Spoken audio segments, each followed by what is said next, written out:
ইহান, ইহান, ইহান, ওঠো বাবা, সকাল হয়ে গেছে, স্কুলে যেতে হবে না? না মা, আজ তো স্কুল ছুটি। কে বলল ছুটি? আমি বললাম ছুটি। হি হি হি হি। খুব দুষ্টুমি হয়েছে, ওঠো এবার। এইখানে আমার জুতো জোড়া ছিল, কোথায় গেল?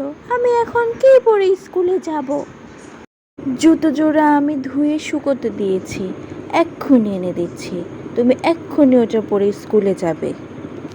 আরে, এই বাহানাটাও তো কাজে লাগলো না। এখন দেখি আমাকে স্কুলে যেতেই হবে। উফ, তাড়াতাড়ি নাস্তার টেবিলে চলে এসো। মা, আমার ব্যাগটা না ফেটে গেছে, ওটা নিয়ে কিভাবে স্কুলে যাব? যাও, সুই সুতো নিয়ে এসো, এখনই সেলাই করে দিচ্ছি। এবার আর কি বলবো আমি?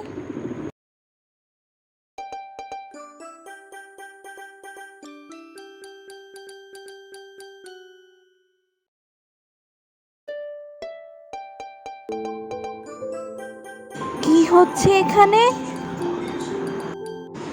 মানে, কই না তো, চাপ লেগে টিভিটা অন হয়ে গেছে। দেখো, যদি পড়াশোনা না করো তাহলে দুপুরের খাবারের মাছ মাংস কিচ্ছু পাবে না।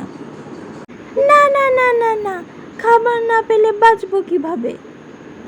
তাহলে এক্ষুনি ব্যাগ নিয়ে বেরিয়ে পড়ো। আচ্ছা ঠিক আছে, তাহলে আমার ফ্রিতে আইসক্রিমও চাই। ভালোভাবে পড়াশোনা করলে সবই পাবে। আচ্ছা মা, আমি তাহলে আসি, কিন্তু আসার পরে আইসক্রিম খাওয়াতে ভুলে যাবে না কিন্তু, ঠিক আছে? ঠিক আছে বাবা, সাবধানে যেও। টাটা। নতুন নতুন গল্প পেতে আমাদের চ্যানেলটি অবশ্যই সাবস্ক্রাইব করুন।